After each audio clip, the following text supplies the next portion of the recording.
Kamusta ka na? Ma, hindi ko alam kung good news ba to o bad news, pero gising na si Benj. Oh, di mabuti. O ano, nagkausap na ba kayo? Hindi pa, kasi may ginagawa pa yung doktor sa kanya, pero nag-aalala kasi ako eh.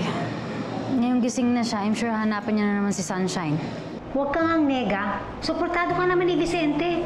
Siya nang bahalang gumawa ng paraan para magkaayos kayo ni Benji. I mean, kung nagawa niyang palabasin patay na si Benji kay Sinang, I'm sure meron siyang pinaplano para sa inyo. Oh, sana nga, Ma. Sana nga. Para hindi naman masayang yung hirap at pagod ko dito. I knew it, Ma. I knew it. Dapat di na ako nagsayang ng oras dito eh. Sige, Ma. Maya na lang kita kausapin. Bye. Cheers. Sir Vicente, babalik na po ako sa hotel. Ayusin ko na yung mga gamit ko. Uwi na ako sa Pilipinas. No, Tris. Hindi ka alis. Ano pa ho ba yung purpose ko dito? Ayaw na ako makita ni Benj. Ayaw niyo na ako makasama. Mapapahiya lang ho ako lalo eh. No, Amanda. Malaki na ang sakripisyo ni Tris kay Benji. Ngayon pa ba siya susuko? Ano ho bang gusto niyong gawin ko? Wait a while.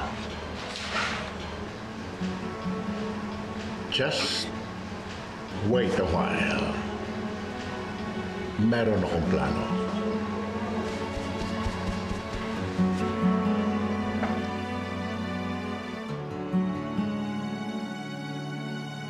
Vicente, hindi na tama ito.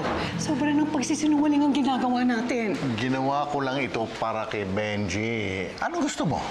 Bumalik siya kay Sinag at nang mapahamak na muli? Pero para sabihin, patay na si Sinag. Sinabi ko rin naman na patay na si Benji. So, matatahimik na ang buhay ng dalawa. Hanggang kailan po ba natin itatago ang totoo? Hindi ho titigil si Benji hanggat hindi niya nakukuha ang ebidensya at nalalaman kung anong totoo nangyari kay Sinag.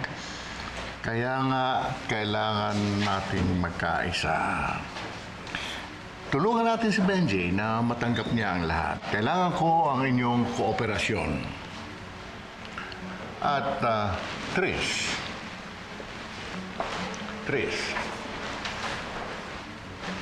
ikaw na ang bahala kay Benji. Tulungan mo siya na makalimutan ng tuluyan si Sinag. At in time, matatanggap din niya ang lahat. At sa bandang huli, kayo ring dalawa ang magkakatuluyan.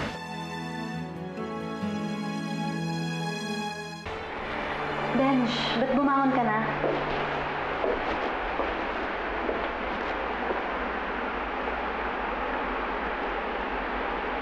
Kailan siya namatay? Hindi ko alam yung detalye.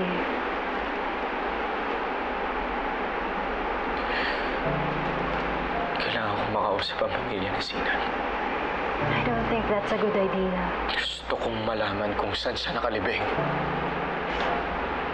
Gusto ko siyang puntahan. Benj, tama na. Wala ka na naman magagawa eh. Hindi mo na siya mababalik. Please.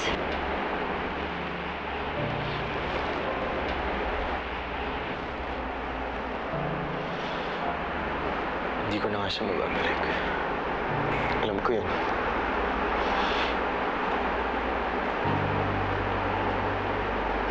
Pero hindi ibig sabihin na pwede na ako magmahal ng iba. Benj, huwag mo naman sabihin yun. Hindi ko kaya mabuhay nang wala si Sinag. Hindi ko kakayanin. Sana hindi na lang ako nakaligtas. Sana hindi na lang ako nabuhay. Sana ako na lang. Bakit siya pa? Sana ako na lang yung nawala. Naintindihan mo ba ako, Trish? Alam mo ba yung nararamdaman ko? Anak?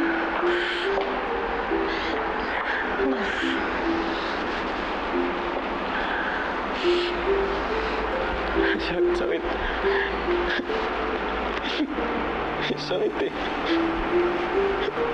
Ang mahal ko man si Sinag. Bakit Bakit siya pa yung kailangan mawala? Bakit man ako eh? Parang hindi ko nararamdaman yung sakit.